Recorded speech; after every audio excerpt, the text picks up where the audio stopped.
समीकतों के आधार पर संसाधन चार प्रकार के हो सकते हैं। किसके आधार पर? समीकतों के आधार पर संसाधन कितने प्रकार के हो सकते हैं? चार प्रकार के हो सकते हैं। कौन कौन सा हो सकते हैं? निजी संसाधन, सामुदायिक संसाधन, राष्ट्रीय संसाधन और एक होता है अंतर्राष्ट्रीय संसाधन। ठीक है ना। समीकतों के आधार पर संसाधन कितने प्रकार के होते हैं? चार प्रकार के हो सकते हैं। एक होता है निजी संसाधन, दूसरा होता है सामुदायिक संसाधन, तीसरा होता है राष्ट्रीय संसाधन और चौथा होता है का अंतर्राष्ट्रीय संसाधन। अब इसके बारे में आप लोग को अच्छा से जानकारी लेना है। समीकतों के आधार पर संसाधन चार प्रकार के हो सकते हैं।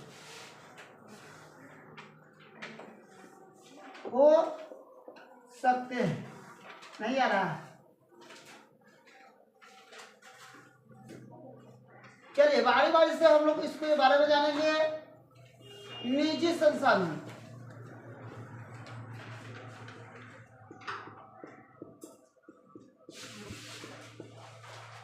सबका हो जाएगा सामुदायिक,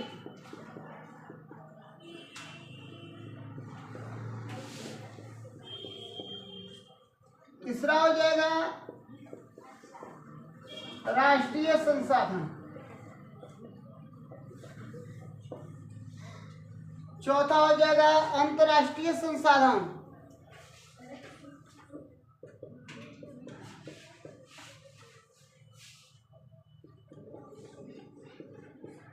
अंतर्राष्ट्रीय संसाधन।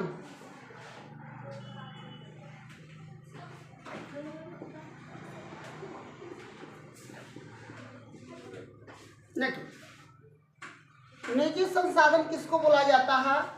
इसको व्यक्तिगत संसाधन में हम लोग कह सकते हैं। बारी बारी से याद रखें। व्यक्तिगत संसाधन, व्यक्तिगत संसाधन किसे कहते हैं?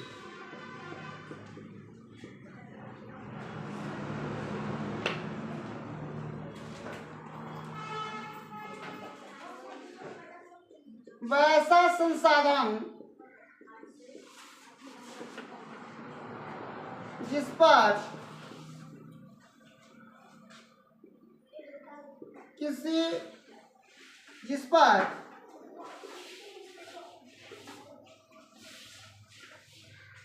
वैसा संसाधन जिस पर किसी खास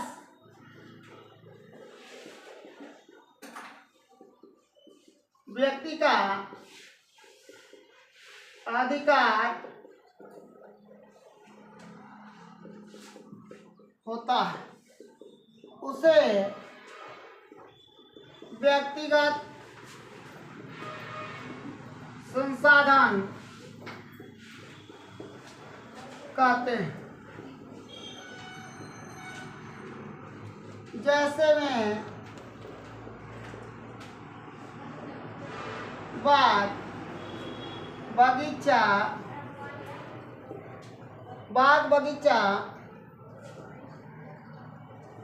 कुआं, तालाब आदि। व्यक्तिगत या निजी किसको बोला जाता है? निजी का मतलब जो होता है अपना। जैसे आपके पास कॉपी है, कलम है, साइकिल है, बैग है, ये हम लोग का कौन सा कैसा संसाधन है? निजी है, वो हम लोग का अपना है। ठीक है ना। वैसा संसाधन जिस पर हम लोग का अधिकार होता है, किसी खास व्यक्ति का अधिकार होता है। ये कोचिंग, ठीक है ना, किसका है? मेरा निजी है। ये मोबाइल मेरा निजी है। ये पंखा मेरा निजी है। तो इसको हम लोग कौन सा संसाधन बोलेंगे? निजी संसाधन। मेरा बगीचा निजी संसाधन है। मेरा एक तालाब है, निजी संसाधन है। मेरा एक गाड़ी है, निजी संसाधन है। मेरा एक पंप सेट है, वह निजी संसाधन है। निजी का मतलब होता है, व्यक्तिगत का मतलब होता है किसी खास व्यक्ति का या निजी, उसको हम लोग कौन सा संसाधन बोलेंगे? कौन सा संसाधन बोलेंगे उसको? हम लोग को निजी संसाधन या व्यक्तिगत संसाधन। जी, निजी संसाधन या क्या बोलेंगे हम लोग? व्यक्तिगत संसाधन। कोई दिक्कत नहीं है, नोट कर लीजिए।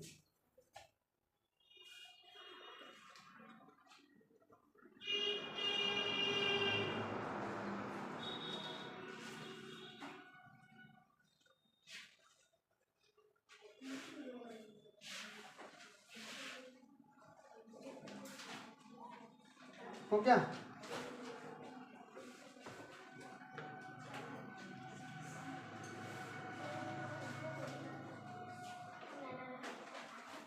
सामुदायिक संसाधन।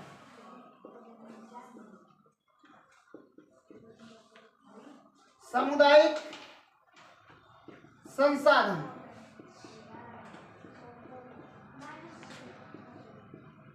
किसे कहते हैं? वैसा संसाधन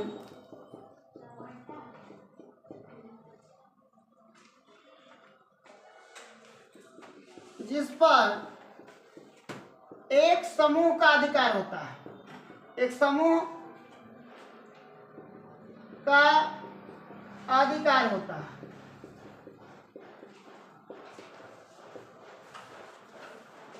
उसे सामुदायिक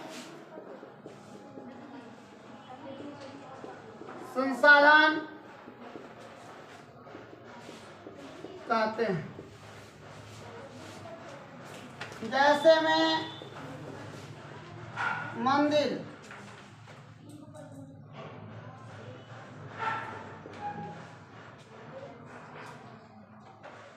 शमशान घाट,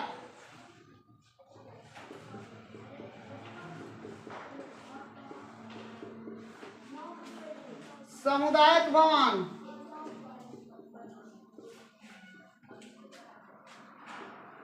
खेल का मैदान,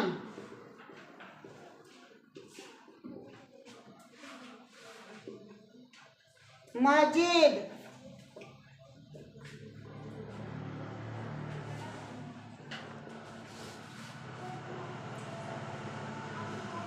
पार्क,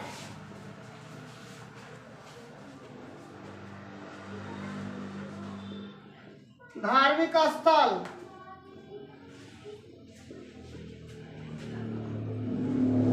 आदि। अब देखिए क्या बताया गया है यहाँ पे, क्या है इसके बारे में थोड़ा सा ध्यान रखिएगा। सामुदायिक संसाधन किसको बोलते हैं? इस पर एक समूह का, जैसे आप लोग देखे होंगे स्कूल देखे हैं, स्कूल जो होता है उसमें सभी समुदाय के लोग जाते हैं, किसी विशेष घर के लड़का लड़की नहीं जाता है, गांव के क्षेत्र के सब लोग उसमें पढ़ने जाते हैं, ठीक है ना।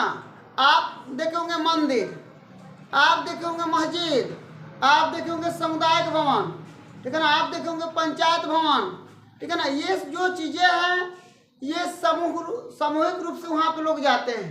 सामूहिक रूप से लोग वहाँ पे क्या करते हैं? जाते हैं। सामूहिक रूप से लोग वहाँ पे क्या करते हैं? जाते हैं। और जाने के बाद, ठीक है ना, अपना जो कार्य होता है, पार्क देखे हैं। अब सुनिए, तालाब जो होता है वह सामुदायिक भी हो सकता है, निजी भी हो सकता है। बहुत सारे ऐसे तालाब होता है जहाँ पे सरकार के जमीन में होता है, ठीक है ना, तो उसको लोग सामुदायिक में ले लेता है।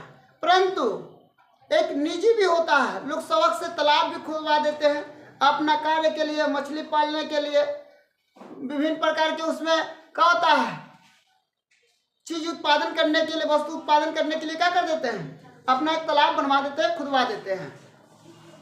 तो यह निजी भी हो जाएगा, ये सामुदायिक भी हो जाएगा। तालाब जो होता है निजी भी हो जाएगा और क्या हो जाएगा? सामुदायिक भी हो जाएगा।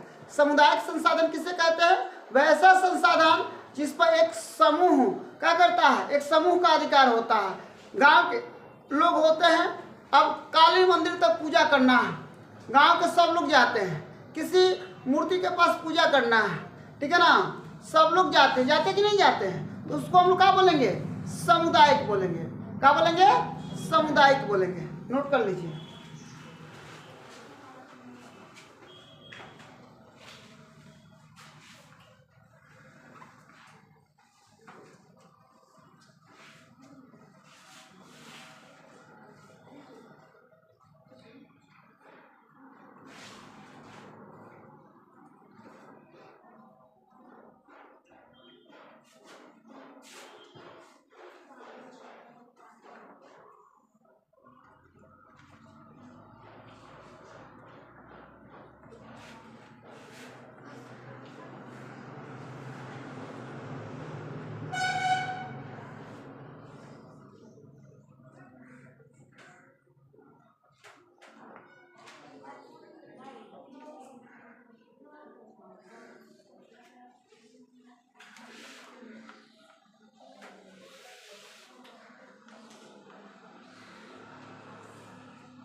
हो गया।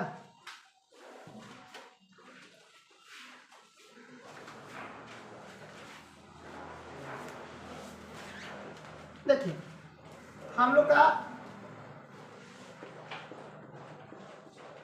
राष्ट्रीय संसाधन किससे कहते हैं जी, किससे कहते हैं? वैसा संसाधन, वैसा संसाधन जो कानूनी तौर पर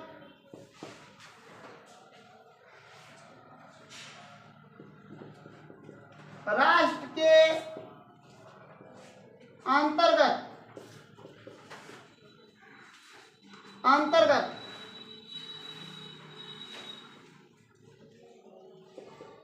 आता है, उसे राष्ट्रीय संसाधन कहते हैं। राष्ट्रीय संसाधन कहते हैं।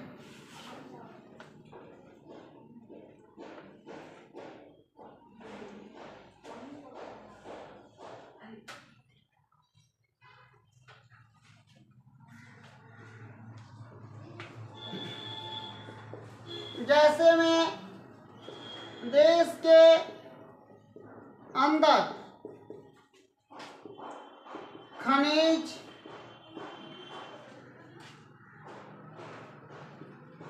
वन, जल आदि, देश के अंदर जितने भी पदार्थ देश के अंतर्गत आते हैं वह सब क्या कहलाता है? राष्ट्रीय कहलाता है। एक और भी याद रखिएगा, तटीय रेखा से 200 किलोमीटर अंदर, 200 किलोमीटर के अंतर्गत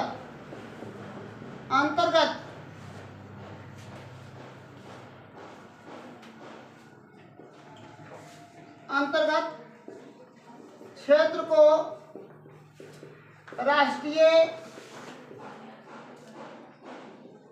संसाधन के अंतर्गत रखा जाता है। राष्ट्रीय संसाधन के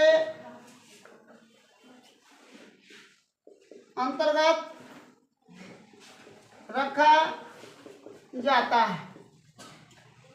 तटीय रेखा के तौर पर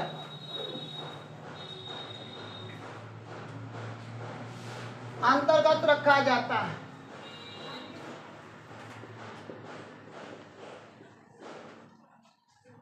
हो गया, अंतर्गत रखा जाता है। अब सुनिए, ये तटीय रेखा से 200 किलोमीटर तक इसमें क्या क्या आ जाएंगे, इसमें क्या क्या आ सकते हैं, थोड़ा सा याद रखिएगा।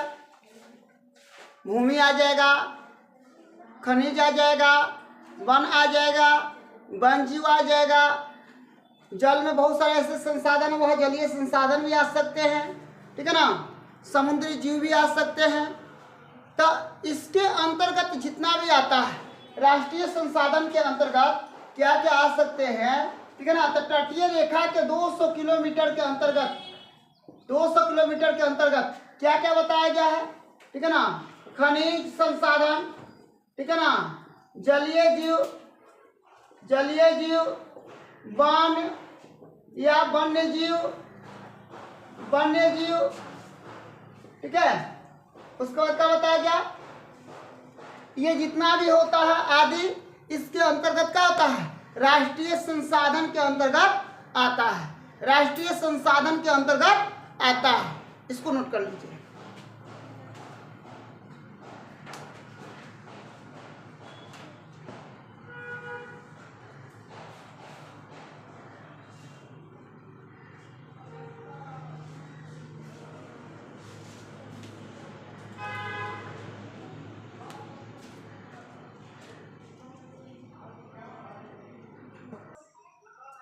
ऊपर हम लोग नीचे।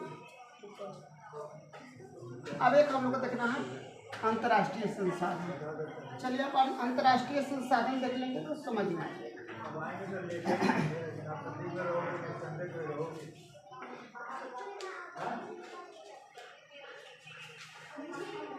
अंतर्राष्ट्रीय संसाधन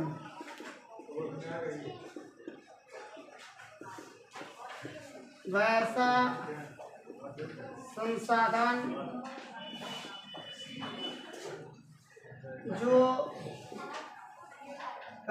संसाधन जो अंतर्राष्ट्रीय संस्था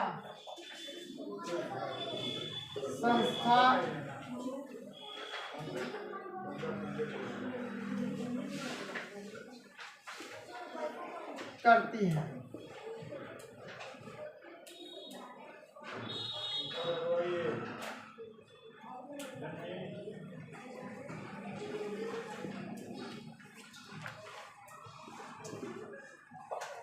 वैसा संसाधन जिसका नियंत्रण अंतर्राष्ट्रीय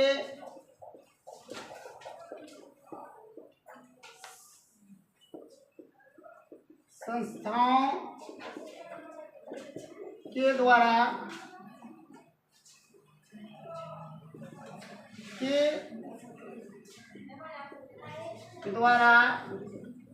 की जाती है। आप लोग थोड़ा सा ध्यान रखिएगा। जैसे ध्यान रखिएगा यहाँ पे कि तटीय क्षेत्र के 200 किलोमीटर को छोड़कर खुले क्षेत्रों पर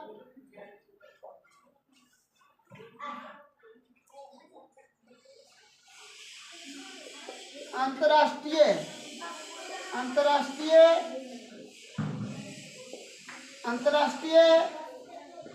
अनुसंधान के बाद राष्ट्र देख रेख करता है।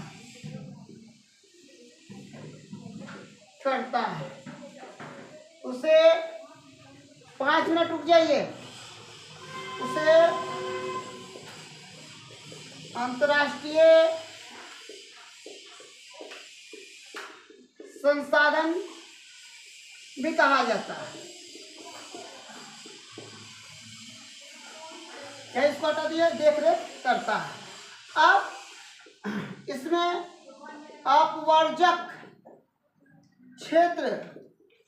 अपवर्जक आर्थिक क्षेत्र किसे कहते हैं? किसे कहते हैं?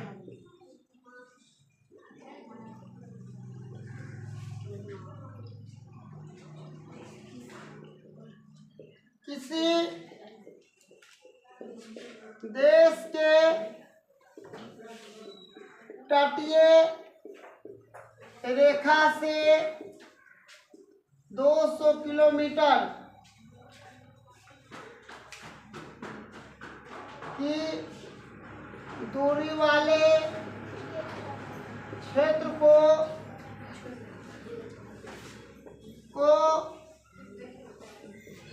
अपवर्जक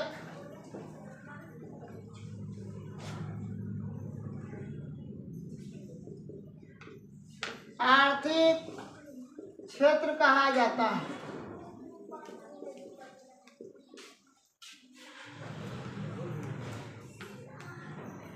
अब याद रखिए, तटीय जो रेखा होता है, अपवर्जक क्षेत्र किसको बोला जाता है? जो तटीय क्षेत्र होता है वहां से 200 किलोमीटर तक के क्षेत्र को हम क्या बोलते हैं? अपवर्जक आर्थिक क्षेत्र कहा जाता है। और उसके बाद जो होता है अंतर्राष्ट्रीय संस्था उसको क्या करती है, देखती है। किसी विशेष राष्ट्र को दे सकती है, किसी सहमति से, पूरा देश के सहमति से किसी एक देश को क्या किया जा सकता है, दिया जा सकता है।